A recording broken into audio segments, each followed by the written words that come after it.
Өткөн берүүбүздө биз Ысык Көл областында болуп, Каркыра Капчыгай аркылуу мекенибиздин чыгыш чегиндеги Хантеңир чокусунун этегинде жайгашкан Сары Жаз өрөөнүндөгү Эчкили таш конушунда болуп кайтканбыз. Улуу тоонун койнунда жашаган мекендештерибиздин жашоо турмушу менен таанышып келген элек.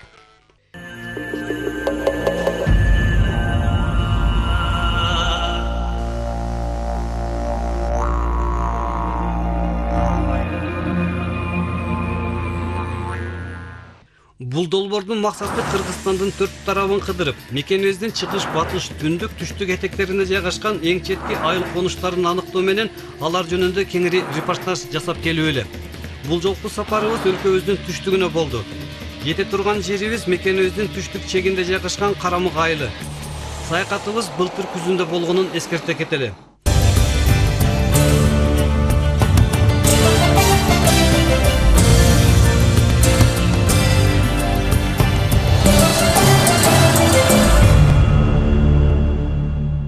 Борбор калабыздан чыгып, Бишкек-Ош жолуна түшүп, Ак Ниванын оозун кое бердик. Бул өмүр жолу атка конгон Ош-Бишкек жолу өлкөбүздүн 4 областынын, алардын 14 районун аралап өтөт. Жалпы узундугу 620 чакырым. Сары Өзөн чүйдүн Сосновка айылындагы посттон өтүп, Кара Балта суусун бойлоп, Кооз Капчыгай аркылуу Төө ашуусуна жол тарттык.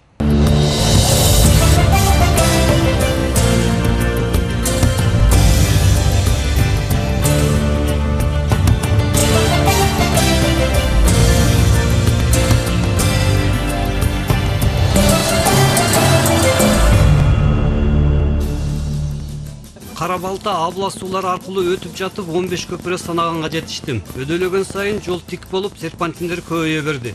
Өзү Ош-Бишкек жолу дүйнөдөгү эң коз жолдордун бири.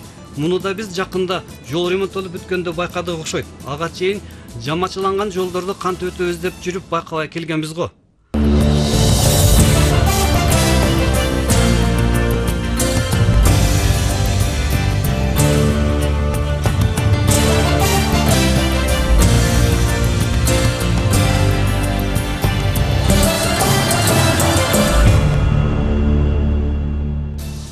Төө ашу Бишкек-Ош жолунун эң бийик ашуусу. Бийиктиги 3210 метр.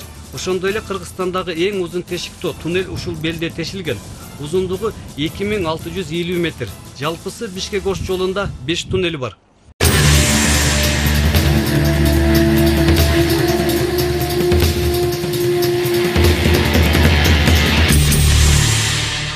Төө ашу туннелин өткөн соң алдыда атактуу Суусамыр өрөөнү көрүндү.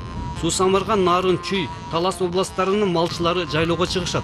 Совет заманында бул өрөөндө бир нече миллиондогон кой мал багылчу экен. Кеч күзгө карабай жол бойлоп кымыз, бал саткан эл. Бул жер Ош-Бишкек жолундагы эң белгилүү жайлардын бири. Жүргүнчүлөр менен айдоочулар бул айылды Париж деп коюшат. Чындыгында айылдын расмий аты Токойлу, ал Суусамыр айыл өкмөтүнө караштуу. Париждиктер негизинен жолчуларды тамак аш менен, айдоочуларды күйүүчү май менен камсыз кылып окат кылышат. Бишкек-Ош жолу оңолуп, автоунаа каттамы күчөгөндөн бери жолду бойлой курулган ашкана, кафелер көбөйдү. Айрым жерлерде ушул Парижге окшоп жүргүнчүлөрдү тейлегенге жалаң ашкана, ууна оңдоочу жайлардан турган конуштарда пайда болууда. Жолдо жүргөндөргө ыңгайлуу жергиликтүү калкка кошумча жумуш орду.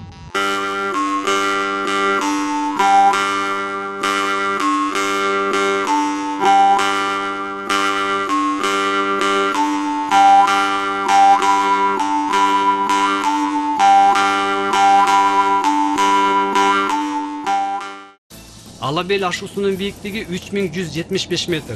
Айдоочулардын айтымында мындай бийиктиктен түшкөн жолдо бир дагы серпантин жок. 60 чакырымга созулган ылдыйыш жол өлкөбүздүн дагы бир эң коз жайларынын бири Чычкан Капчыгайына жеткирет.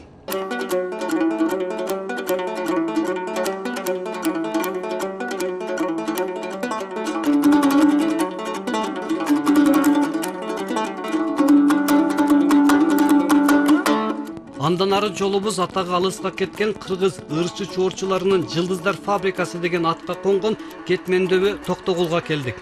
Асман түсүндөгү акырын чайпалган Кыргызстандагы ири жасалма көлү Токтогул суу сактагычы.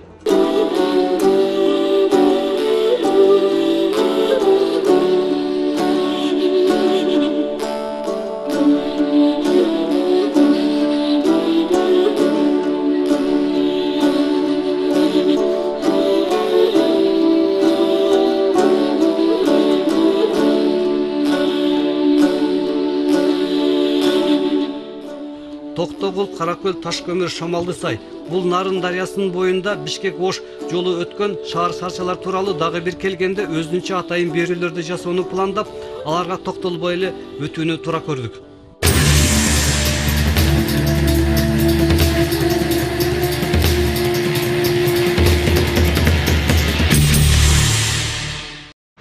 Өткөн кылымдын башында бул шаарды Кара-Кыргыз автономиялык областынын борбору кылуу жөнүндө маселе көтөрүлгөнү тарых булактарынан белгилүү. Советтер Союзу учурунда Жаштар шаарчасы 2005-жылдын жаз айларынан баштап Кыргыз революциясынын бешиги атка конгон Жалал-Абад. Бул эстелик жана шаардын дарбазасы Курманбек Батырдын 500 жылдык маракесине арналып тургузулган.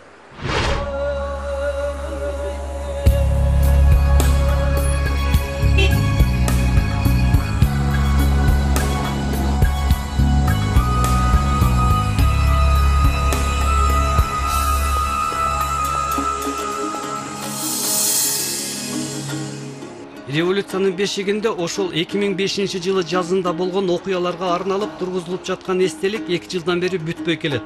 Каражаттын тартыштыгынан качан бүтөт белгисиз деп жергиликтүү чиновниктер. Ал эми бул айкел дагы революциядан кийин тургузулган. Аймагына айкел коюлган Пушкин атындагы мектеп аны жандап өткөн көчө дагы атын өзгөрткөн. Тарыхтан бир үзүм. Өзү Жалал-Абад обласы алгач 1939-жылы түзүлгөн. 20 жылдан кийин Исхак Разаков Кыргызстанды башкарып турган учурда 1959-жылы Жалал-Абад Ош областынын курамына кошулат. 1990-жылы 14-декабрда кайрадан өз алтынча область болуп бөлүнүп чыккан.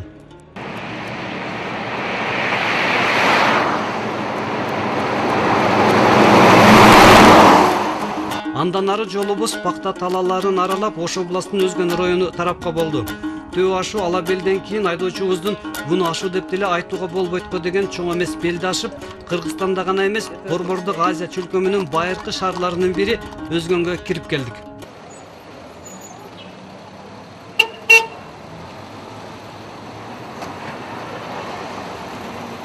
Өзгөнгө келген адам биринчи кайда барат? Туура Өзгөн базарына.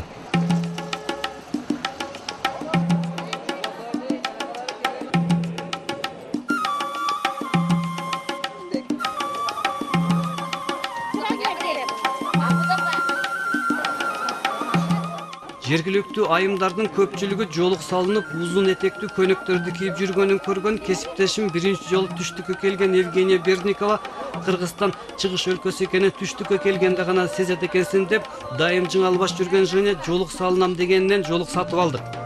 Кантип салынарын билбей апаларга кайрылдык. Иншалла, аллилуйя.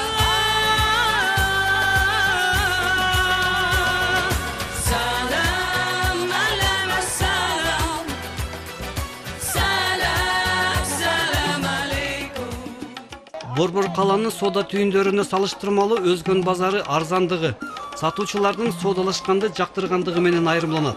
Мына чыныгы чыгыш базары, көз сүйүндүргөн жер-жемиштер, базар аралап жүргөн ак калпак ала топу мекендештерибиз. Кел айнанайындар адашпа, 15 сомон ара. Аш басканга мындан артык күрүч жок деп даңазаланган кызгылтым түстөгү Өзгөн күрүчү.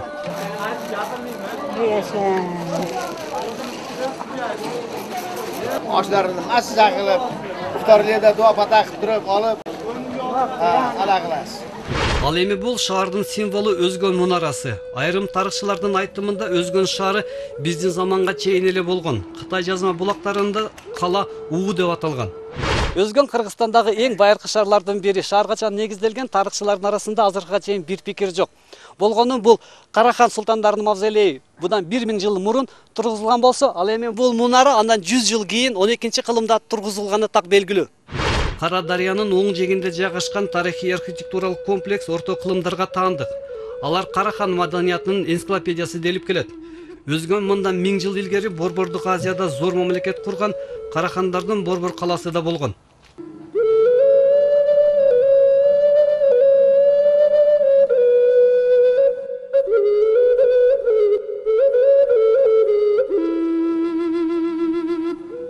Советтер Союзу учурунда архитектуралык комплекс бүткүл союздук маанидеги тарыхый эстелик болуп саналган. Азыр ал Кыргыз мамлекетинин корогунда. Көп жылдар бою комплексти ЮНЕСКОнун бүткүл дүйнөлүк тарыхый баалуулуктардын атайын тизмесине киргизүү аракеттери көрүлүп келет. Бирок ага карабай деле жергиликтүү эл эстеликтерге аяр мамиле кылып келишет. Археологдордун баамында комплекстин аймагы дагы көптөгөн дүйнөнү дүң кыла турган ачылыштардын сырын катып келет.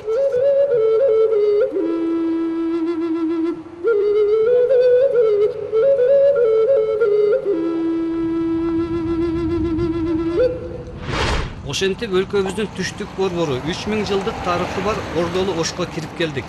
Узак жол жүрүп келген жүргүнчү биринчилерден болуп чайханага кирет эмеспи?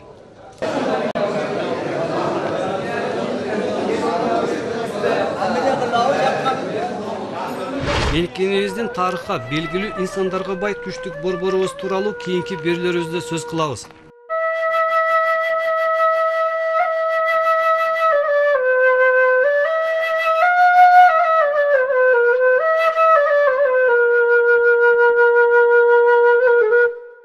Ошто бир күн түнөп, эртеси СССР доорунда эле эң татаал аталган алгач өткөн кылымдын 30-жылдары курулган Ош-Карок жолуна түшүп, Кыргызстандын алыскы тооло райондорунун бири Чоң Алайга жол тарттык.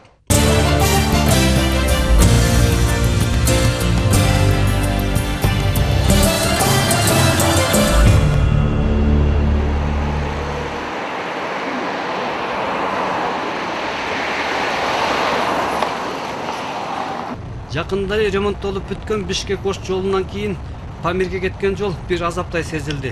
Айдоочубуз үшкүрүнүп, бул жолдордо оңдолор күн бардыр деп коет. Чыйырчык ашуусун ашып атактуу Ала районунун айыл кыштактарын аралап бара жаттык. Жол сурап токтогон жерибизде мектеп окуучулары чогулуп, алар менен сүрөткө да түштүк. 5-канал.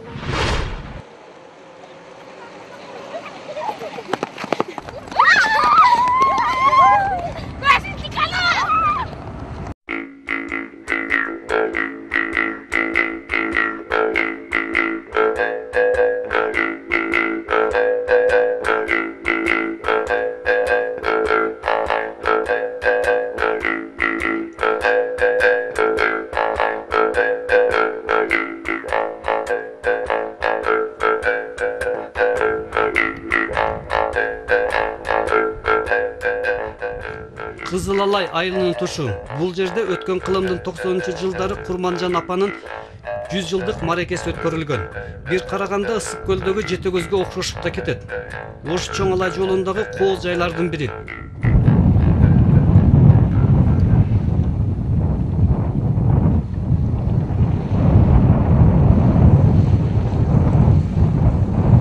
Алайды аралап жүргөндө көзгө өзгөчө болуп көрүнгөн көрүстөндөр болду.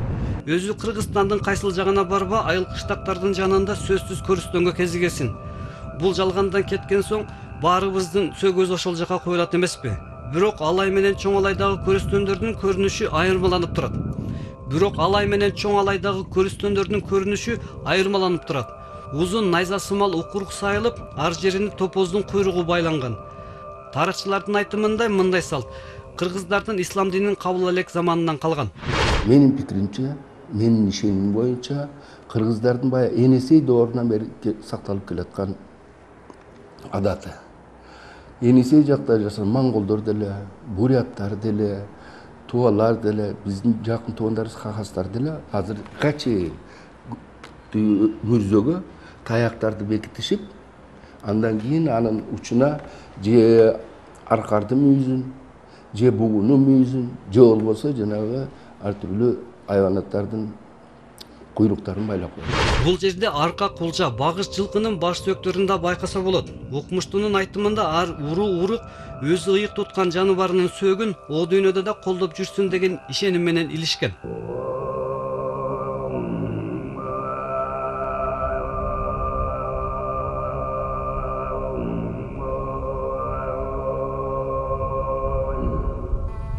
Ал эми бизди алдыда сапарыбыздын эң татаал участогу күтүп жатты. Талдык ашуусу. Белге чыкканча 30га жакын серпантин санадык. Талдык аркылуу байыркы Улуу Жибек жолу да өткөн. Азырда өлкөбүздүн түштүгү аркылуу Кытайга кетчү жолда ушул ашуу аркылуу өтөт. Биздин сапарыбыздагы эң бийик бел ушул Талдык ашуусу. Ашуунун бийиктиги деңиз деңгээлинен 3630 метр. Бул жерде тынымсыз катуу шамал жүрүп, жайкычы кар турат.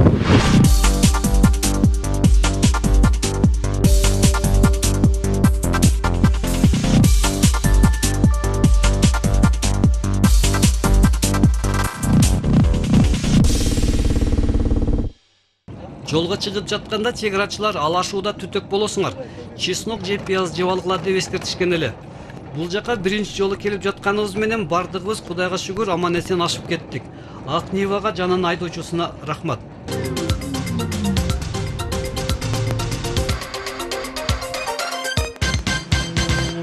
Ашуудан түшүп Сары Таш айылына жеттик. Сары Таш чек ара зонасына кирет. Совет доорунда Москванын камсыздоосунда болгон. Бак-дарак өспөйт, жер жемиш бышпайт. Жергиликтүү калк негизинен малчылык менен алек. Акыркы жылдары Кытай менен соода күчөп, бул жерге ири жүк ташуучу автоунаалар көп токтошот. Ошолорду тейлеп жүргүнчүлөргө тамак аш берип окат кылышат. Сары Таштан ары жол 3кө бөлүнөт. Бири Кытай тарапка Эркечтамга, бири Бордөбө аркылуу Тажикстандын Толу Бадахшанына, а негизгиси Чоң Алайга, андан ары Тажикстандын жерге талына кеткен жолдор. Акыркысы менен биз Дорот Коргон айылына жөнөдүк.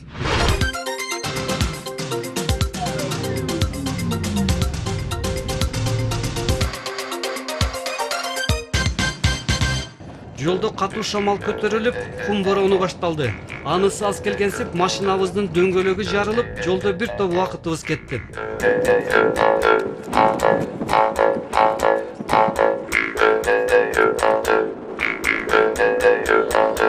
Бир топ кыйынчылыктарды баштан өткөрүп, акыры Чоң Алай районунун борбору Дорот Коргонго келип жеттик. Сары Ташка салыштырмалуу бул жерде күн жылуу, бак-дарак өсүп, кыштакта алма бышат. Айылда 2 орто мектеп, маданият үйү, почта жана башка райондун борборуна тийиштүү бардык мекеме ишканалар бар. Ошентсе дагы Дорот Коргон башка биз көргөн рай борборлордон айырмаланып турду.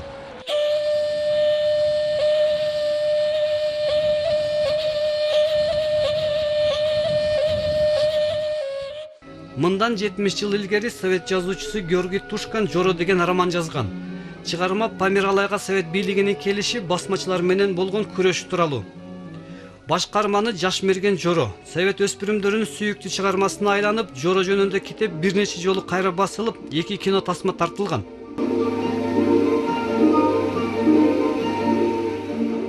Дорот Коргондо Жоро жазуучунун ойлоп тапкан каарман эмес, чын эле ушул аймакта жашап өткөн адам экенин, алган эмес, Жоро өзү куруп кеткен үй азыркыга чейин бар экенин көрдүк.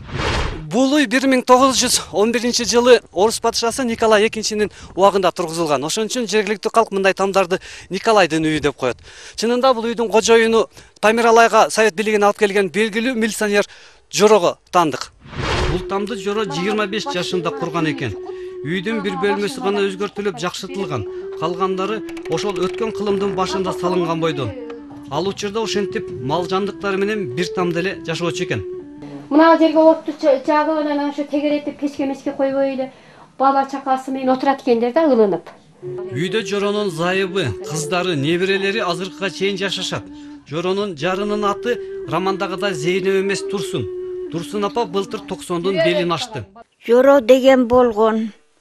Ол катта мейлита болуп жүргөн. Ошо Жоронун киносу, китабы бардыгы ошо менин жолдошумдук. Жоро менен Турсун апа 6 балалуу болушкан. Эң кичине баласынын 40 чыга электе Жоро каза болуп калат. Жашыраак өлүп калып, балдары майда, бул пенсияга чыкпады балам. Иштемей бир тыйын пайда болбоду. Ана ошо жери алтын мадарларга барып, кандай атышып, кандай качкындарды тутуп, кандай кан төгүп жатканда айтымга 40 000 акчаны шул төккөн. Шундай мээнети тарага кетип өзү өлүп калды кокутта. Ошентип совет идеологиясы тасмаларды тартып жүргөн каармандын тукумдары жетим калышат. Кеңеш өкмөтү пенсия пособие дегенде 1 сомдо жөлөк пул бербейт. Мен дагы сабатсыз болгондуктан аларды бер деп эч жака бара албадым дейт Турсун апа. Сен немеден келиптиң өбөйүн бет.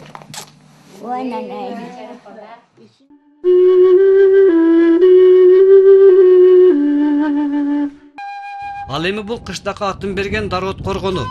Чеп 19-кылымда Кокон хандыгы учурунда курулган. Жаңы салынганда коргонду суу толтурулган, аң курчап турган дешет.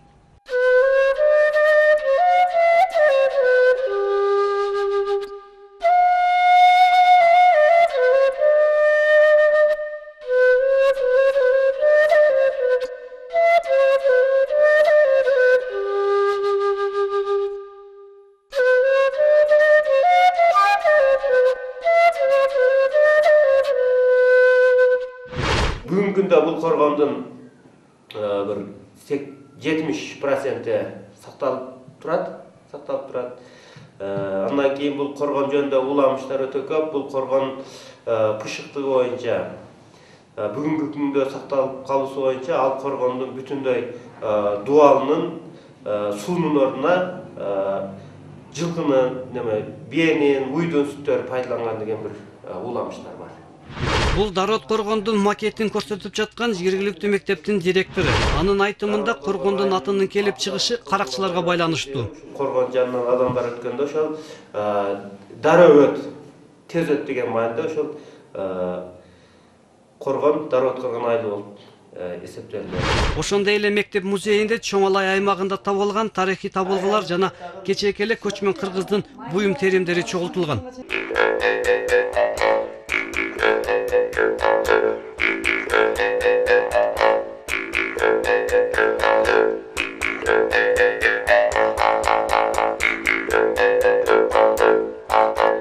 Булар атка кесени же чыныны сынып калбаш үчүн ушунун ичине салып анан атка байлап койгон. Андан тышкары мектепте окуучулар мугалимдердин жардамы менен уюштурган айлана чөйрөнү таануу музейи да бар.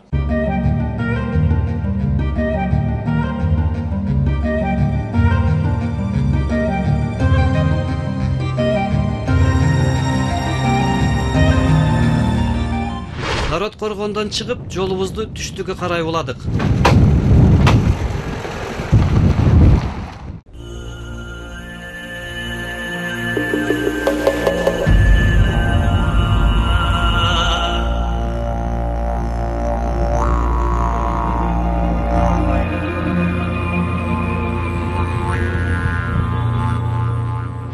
Узава Жекенди айылына жете бериш жерде кайра токтоого мажбур болдук. Жергиликтүү эл Шибе суусунан өткөн эскилиге жеткен көпүрөнү ашар жолу менен оңдоп жатышыптыр.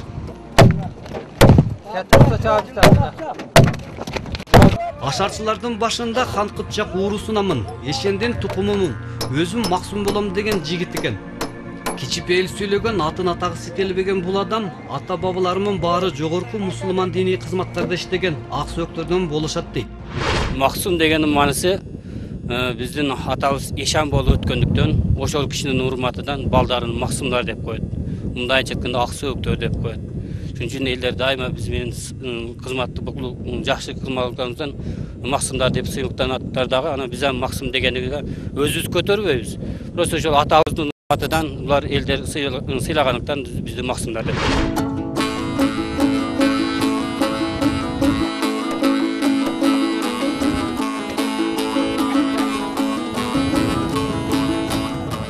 Акыры машина өткүдөй болуп, көпүрө оңолуп, ашарчылар менен жылуу коштошуп, жолубузду уланттык.